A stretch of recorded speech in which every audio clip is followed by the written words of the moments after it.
Have you ever sent an email out, maybe dozens of emails, gotten no response, and then you start to act on the information that was in those emails, and suddenly you get hit with a big backlash, as if your employees are hearing about it for the first time? If that's you, stay tuned, because I'm going to share with you why email is the least effective communication method for enabling change, how it can sabotage your change efforts, and what to do instead. If you are new here, I'm Dr. Dawn Marie Turner. I'm a change leadership coach, creator of the Readiness Mindset, and president of Turner Change Management. I've been helping CEOs and executives experiencing multiple simultaneous changes for over 20 years and helping them adopt a readiness approach and science-based strategies that allow them to prevent resistance and move forward to grow a healthier and stronger organization with employees who can embrace change. You sent the email. Maybe it was multiple emails about the change. Maybe it was new software that was going to be implemented, a new training program, a new sales approach. You told your employees, if you have any questions or if you have any concerns, let me know. You heard nothing. So you assume that everyone was okay. Then you started to implement, and your employees hit you with a huge backlash. Some are like, whoa, why is this happening? Some act like they never heard of it before. You wonder what's happening. You think it must be resistance to change. If that sounds like you, you're not alone. The problem is not that your employees or your team was resistant or is resistant to change.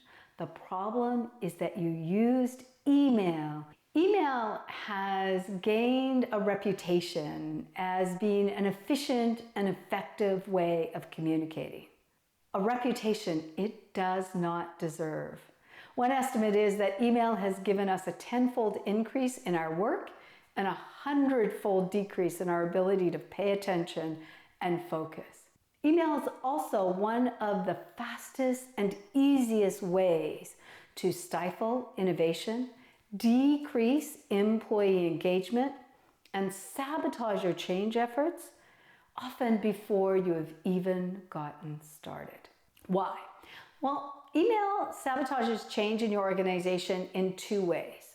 First, email only gives you the illusion of communicating.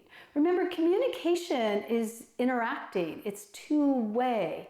When you send an email, you think, I've communicated.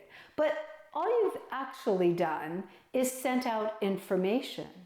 Whether the communication occurs depends on how that receiver interprets what you've sent, contextualizes it, and internalizes that information, and what they do after it has been received. One of my favorite quotes is from Henry Mintzberg. He's the author of Managing, and he says, the danger of email is that it may give the manager an illusion of being in touch, when in reality, all they've really touched is a keyboard.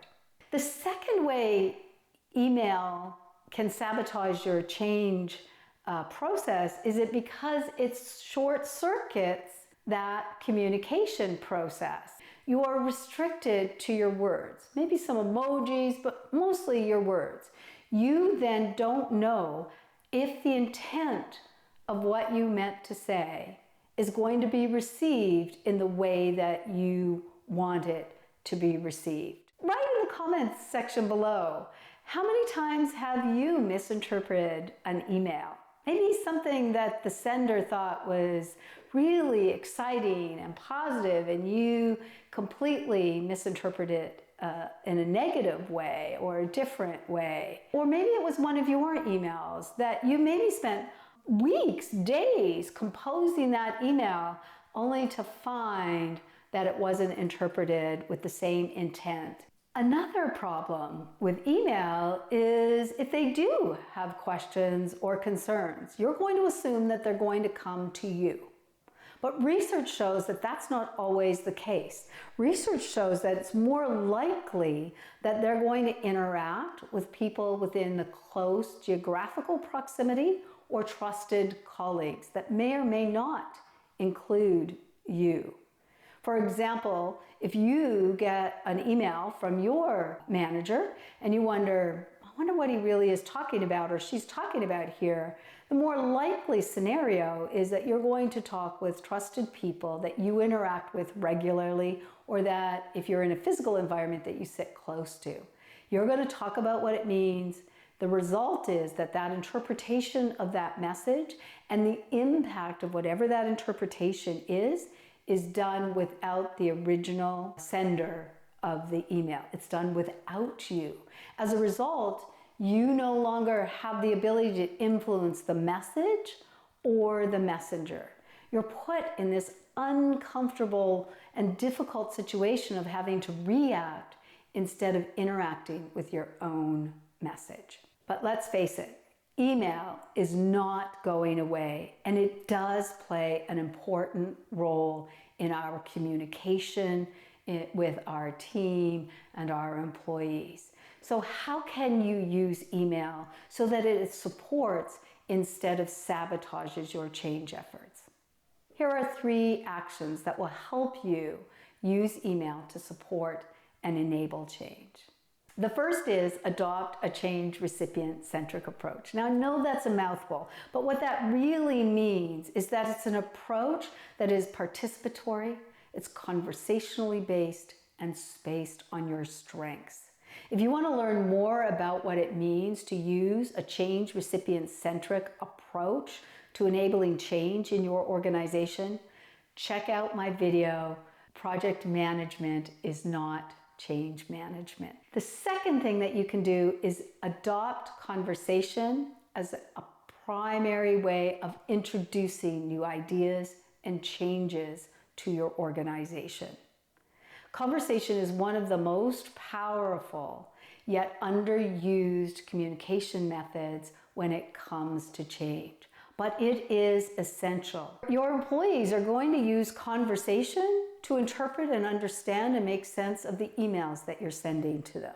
So begin to use conversation, create the opportunities.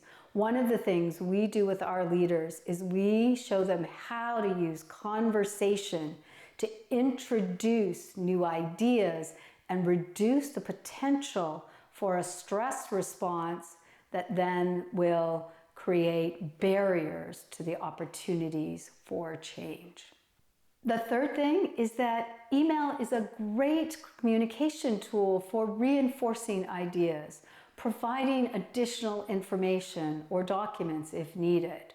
It's just not the right communication method for introducing something new and different, or for resolving issues or potential areas of conflict as a result of something new or different.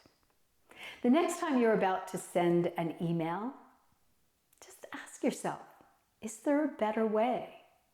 Would a conversation be faster? Would it enable me to connect with the message and move forward in a more progressive and sustainable way? One senior executive that we worked with, we were showing him how to use the guided conversation and how to use conversations within his organization. Had spent 4 months trying to resolve an issue with emails going back and forth. And instead what he finally did was to engage all of the parties in a conversation. The issue was resolved within 45 minutes. There is a place for email during change. It should be part of your communication strategy. It just shouldn't be your only or primary communication strategy. When you care about people engaging, connecting, and getting excited about moving forward with change, you need conversation and not email. If you found this video helpful, click the like button. And if you'd like to learn more about how the readiness mindset can help you create sustainable, healthy change without resistance, check out my video, 5 Benefits of the Readiness Mindset.